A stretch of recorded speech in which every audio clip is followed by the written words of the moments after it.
getting over here smooth by Mr. Perkins. Oh, what's up, everybody? It's me, San Martin, and I am on the scene right here at the Prescott Executive Offices. You made me all blush. Look at it, I'm all red blushing over here. But you know what? Let's just get into this story. That's pretty bad when a 93-year-old woman could make you blush. I am very honored. Tell everybody who you are, what makes you famous.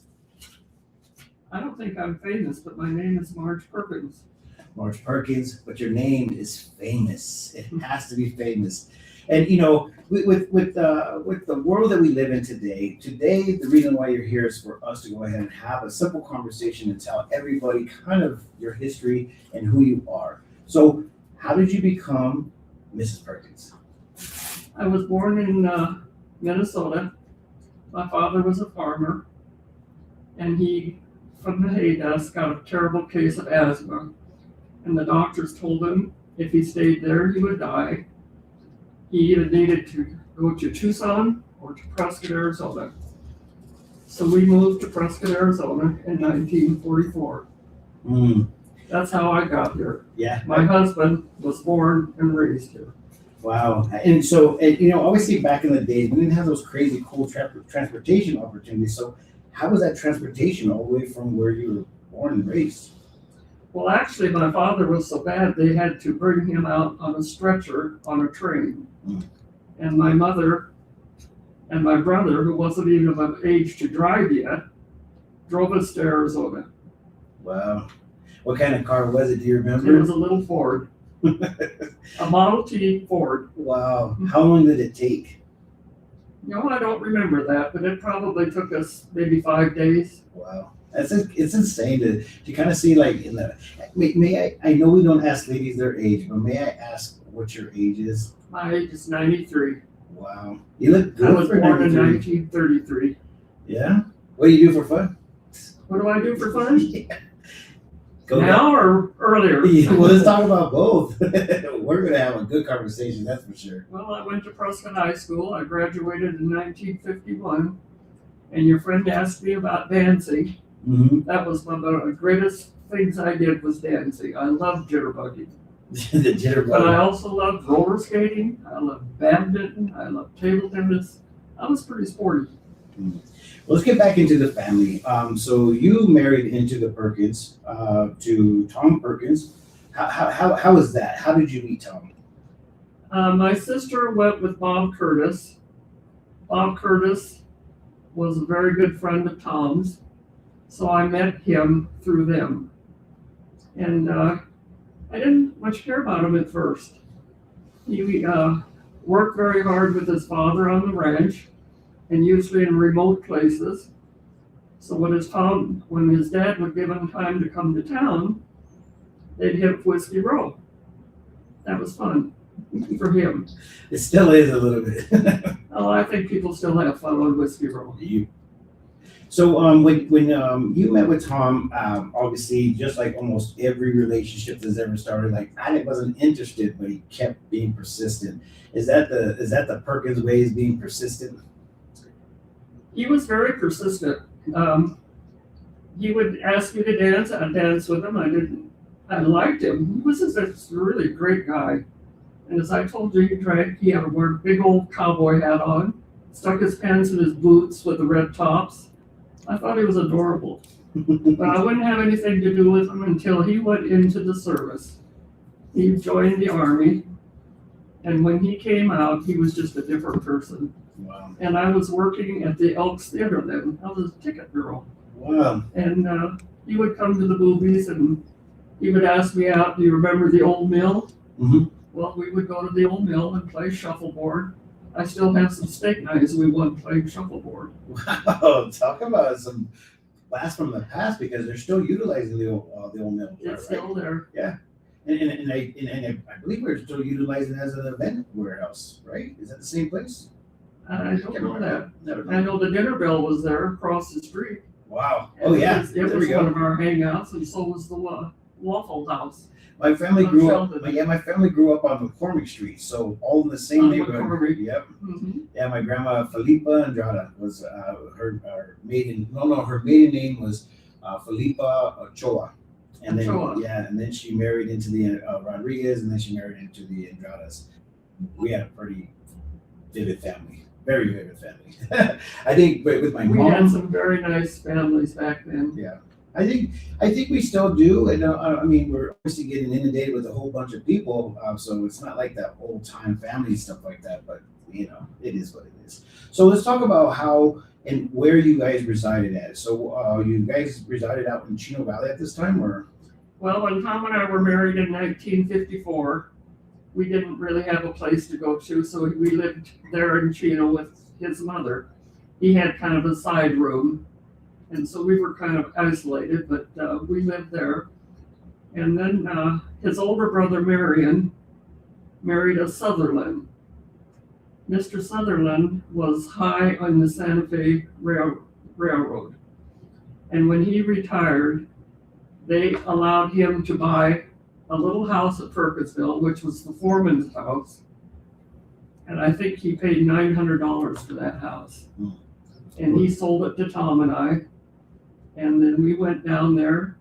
We had to get bats out of the attic. There was no power. And my brother-in-law worked for APS, so he came down and he wired it. And that's where we lived and raised our family. wow. So and what do you remember what year that was? That was in 1954 when we were married. It was about 55 when we moved in. Wow. And we lived there until 1972 when the children had to go to school. And it was getting too hard for us to go up and rent a house every time school started. So we built a home there in Chino Valley. So when you guys were living in Chino Valley, what type of business were you doing? What were you guys doing to get by and We raise were a family? ranchers, What kind of ranching were you guys doing? cattle ranch. Yeah. How many cattle did you have at that time? Oh, back then we probably had 500 and some odd. Wow, it's a lot of freaking work. It was a lot of friggin' work. So what? As you were growing up and you had a house that was given to you, well, you paid for, how many children did you bear in Chino Valley or in the area? I had 3 girls and 3 boys in that order. It was about 45 miles to Prescott. And so Bob and Erna, my sister and brother-in-law, lived in Prescott. So when my time came close, I would go and stay with them. And they were all born at the old hospital. This is crazy.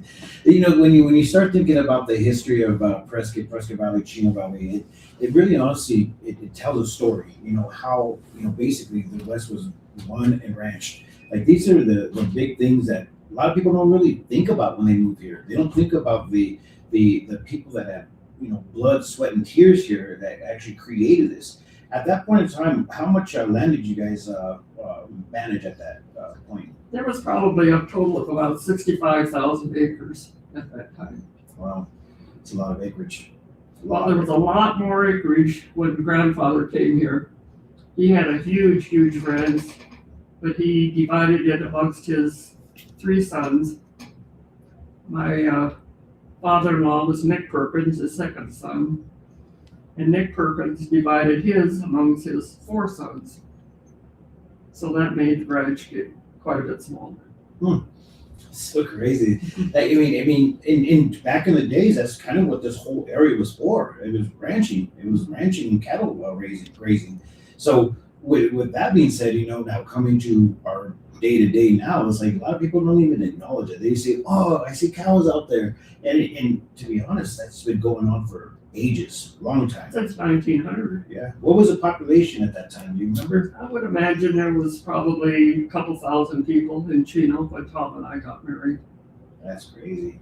And then you guys obviously frequented from Chino Valley to Prescott for just fun times and for schooling for the kids, or Well, the kids had school in Chino Valley up through the 9th grade, and then they had to be bused into the high school until Chino Valley built the high school. and that the Prescott High School was the high school, or what was that? Prescott High School is where all my kids graduated. That's so crazy. So we have like this life that we know of, and to be honest, the life that we've been working on and being a part of, it's like where do we go from here? Like everybody needs to hear the history. They need to know the history, and I believe that the history needs to be told by our elders and people that have been here and did the struggling to go ahead and pioneer this area. If there was something that you could share with our community as of now, being at the age that you are, what would you share with it? Well, I guess I would share live and let live. Mm-hmm. Live your life to the fullest. We did. Yeah. We're in our 6th generation. I have like 15 grandchildren and probably 20 some great grandchildren. And I've enjoyed every day of my life. Yeah, to go ahead and see it grow. I mean, you must be very proud. I am. Yeah. To have all the kids in around your area. Do most of them live here in the area? Yes, they do. Debbie was a banker here for probably 20 years in Chino Valley. Lynn and her husband, after we lost our son Mike, which was our 2nd son, he was actually the rancher. But my daughter Sydney, Lynn and her husband Danny sold their place in California and came over here to help Tom after Mike died. My daughter Cindy is a 911 dispatcher for many, many years, probably 15, 20 years. My son Tom, of course, joined the military and has done extremely well. I'm very proud of him. He's the one that's ramrodding this. He's actually president of Perkins Ranch now. And our son Danny works construction with Aspen Valley Homes. Big family. You should be proud. A lot of good people. Extremely proud of all of them because they've all got good work ethics. Yeah. And it comes from good working people that understand the concept of working hard. You work hard, you play harder. So you're now still residing in Chino Valley. I still reside in Chino Valley. And what is your biggest hopes for Chino Valley? I really, really hope that they vote in this airfield because I think it will help the economy of Chino Valley, and that's what Chino really needs right now. Mm-hmm. Well, you heard it here, folks. This is what it's all about, is acknowledging that, where you come from and where you're at today. It's just like you have to evolve. If you don't evolve, then you get left behind. And I think there is a saying like that, you stay with the times, you get left behind. And that's the reason why I started the Prescott Times. Very good. See, it wasn't a rhyme, but I tell you what, I like what I do. And to see the past now come to the future, it's a big deal. It really is. So without further ado, if you were to share anything amongst the whole world, if they saw this video, what would it be? If they saw this video? Yeah. What would you want the world to know? Love of family, love of God. That's it. Simple. I like that. And I'm going to close it out like that. And usually I have a saying, what I do at every one of my videos. It's peace, love, and happiness. Let it not be war. And remember, love always wins. And Perkins actually told me to go ahead and say that last part. Love always wins. So with that being said, guys, I'm getting out of here because she has a lot to do today and she got to get this stuff done. So with that being said, I'll talk to you guys later. Bye-bye. Thank you, Sam. Thank you.